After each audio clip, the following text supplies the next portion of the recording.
A reading from the book of Orwell, Book 2, Chapter 9. And if it is necessary to rearrange one's memories or to tamper with written records, then it is necessary to forget that one has done so. The trick of doing this can be learned like any other mental technique. It is learned by the majority of party members and certainly by all who are intelligent as well as orthodox. In old speak, it is called, quite frankly, reality control. In new speak, it is called doublethink, though doublethink comprises much else as well. Doublethink means the power of holding two contradictory beliefs in one's mind simultaneously and accepting both of them. The party intellectual knows in which direction his memories must be altered.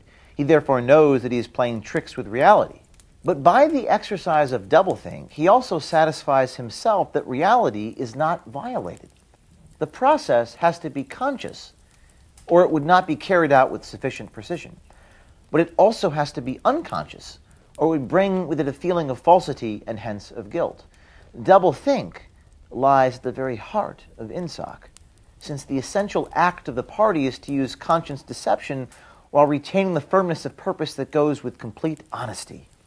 To tell deliberate lies while genuinely believing in them, to forget any fact that has become inconvenient, and then when it becomes necessary again to draw it back from oblivion for just so long as it is needed. To deny the existence of objective reality, and all the while to take account of this reality which one denies.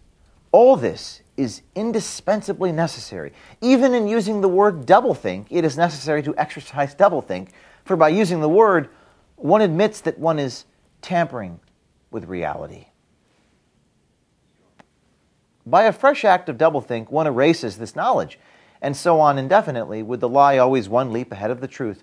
Ultimately, it is by means of doublethink that the party has been able, and may, for all we know, continue to be able for thousands of years, to arrest the course of history.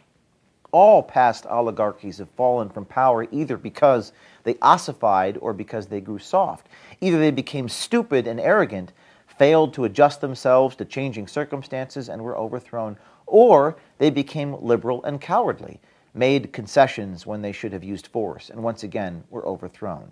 They fell, that is to say, either through consciousness or through unconsciousness. It is the achievement of the party to have produced a system of thought in which both conditions can exist simultaneously, and upon no other intellectual basis could the dominion of the party be made permanent.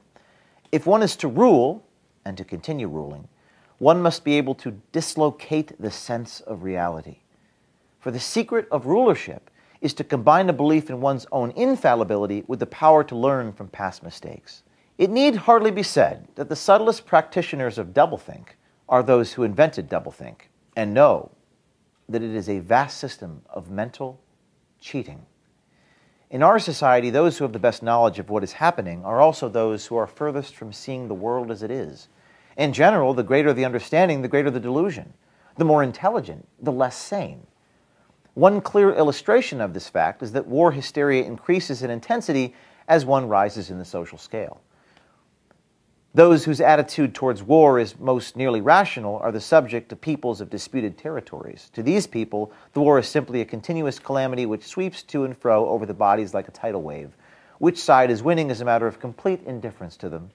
They are aware that a change of overlordship simply means they will be doing the same work as before for new masters who treat them in the same manner as the old ones.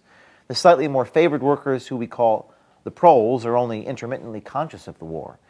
When it is necessary, they can be prodded into frenzies of fear and hatred, but when left to themselves, they are capable of forgetting for long periods that the war is happening. It is in the ranks of the party, and above all, the inner party, that the true war enthusiasm is found. World conquest is believed in most firmly by those who know it to be impossible. This peculiar linking together of opposites, knowledge with ignorance, cynicism with fanaticism, is one of the chief distinguishing marks of the oceanic society. The official ideology abounds with contradictions even when there is no practical reason for them. Thus, the party rejects and vilifies every principle for which the socialist movement originally stood. And it chooses to do this in the name of socialism. It preaches a contempt for the working class unexampled for centuries past, and it dresses its members in a uniform which is at one time peculiar to manual workers and was adopted for that reason. It systematically undermines the solidarity of the family, and it calls its leader by a name which is a direct appeal to the sentiment of family loyalty. Even the names of the four ministries by which we are governed exhibit a sort of imprudence in their deliberate reversal of the facts. The ministry of peace concerns itself with war. The ministry of truth with lies. The ministry of love with torture. And the ministry of plenty with starvation. These contradictions are not accidental, nor do they result from ordinary hypocrisy. They are deliberate exercises in doublethink. For it is only by reconciling contradictions that power can be retained indefinitely. In no other way could the ancient cycle be broken. If human equality is to be forever averted, if the high, as we call them, are to keep their places permanently, then the prevailing mental condition must be controlled insanity. But then there is one question, which until this moment we have almost ignored. It is, why should human equality be averted? Supposing that the mechanics of the process have been rightfully described, what is the motive for this huge, accurately planned effort to freeze history at a particular moment in time? Hence, we reach the central secret. As we have seen, the mystique of the party, and above all the inner party, depends upon doublethink. But deeper than this lies the original motive, the never-questioned instinct that first led to the seizure of power and brought doublethink, the thought police, continuous warfare, and all the other necessary paraphernalia into existence afterwards. This motive really consists. Winston became aware of silence, as one becomes aware of a new sound. It seemed to him that Julia had been very still for some time. She was lying on her side, naked from the waist upwards, with her cheek pillowed on her hand and one dark lock tumbling across her eyes. Winston had still, he reflected, not learned the ultimate secret. He understood how, he did not understand why. Chapter 1, like Chapter 3, had not actually told him anything he did not know. It had merely systematized the knowledge that he possessed already, but after reading it, he knew better than before that he was not mad. Being in a minority, even a minority of one, did not make you mad. There was truth and there was untruth. If you cling to the truth, even against the whole world, you were not mad. A yellow beam from the sinking sun slanted in through the window and fell across the pillow. He shut his eyes. The sun on his face and the girl's smooth body touching his own gave him a strong, sleepy, confident feeling. He was safe. Everything was all right.